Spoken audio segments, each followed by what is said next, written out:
What was your goal in having the children repair Sahelanthropus? I just answered their questions. I had no idea they would actually try to fix it. I mean, can you imagine a child piloting it?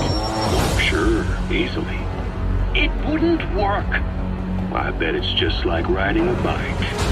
I said it didn't work. Who did you try? I didn't. Did you put your son in it? We never did that. His name was, Hal, wasn't it?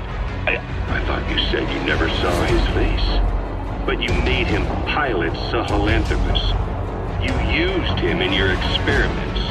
He wanted to get in. It was such a short time we had.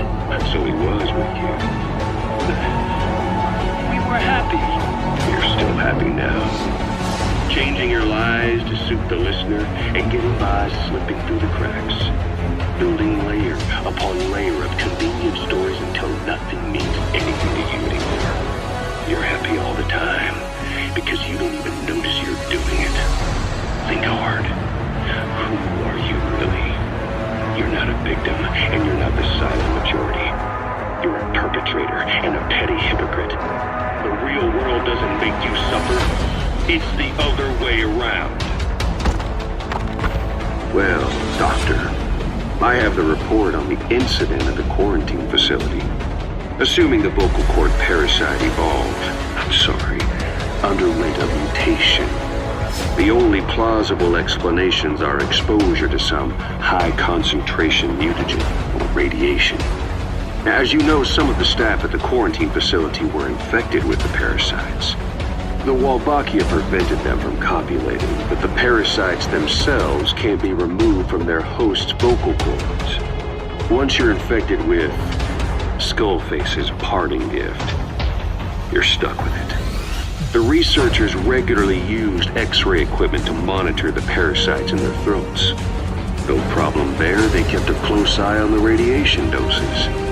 That equipment didn't just give off X-rays. It was also emitting beta rays, even though that's unnecessary for the scans. See, beta rays have far worse effects on DNA than X-rays, meaning the only logical conclusion is that someone added in a beta ray emitter to trigger a mutation. Those beta rays leaked out from inside the equipment. Because the emitter was retrofitted, the shielding was inadequate. The person who ordered and inspected the equipment was you, Doctor. That makes you the only person with the opportunity to install that emitter. So now you're saying I sabotaged medical equipment for some wild plan to make the vocal cord parasite kill everyone? Or maybe you thought it'd reveal a way to treat the parasite without using the Wolbachia. With that much to barter, I suppose some people would welcome even a pathetic cur like you. Just stop it! You'd have no shortage of buyers, but most would be happy with just the parasite. You wouldn't need to offer anything else. However, if that buyer already knew about the parasite, they'd also know that by itself, it's no longer the ultimate bargaining chip it once was. To sell to that buyer, you need to throw in a bonus, a way to one-up it. There's only one buyer who'd be after that. Emmerich, we record all communications on Mother Base. That includes radio transmissions to and from homemade devices. You've been in frequent contact with people in America. A private biotech company, a client of which is DARPA. And they are connected to Cypher. You made a deal with Cypher. You offered them a new parasite in exchange for your safety. This is the only place in the world where the vocal cord parasite still exists.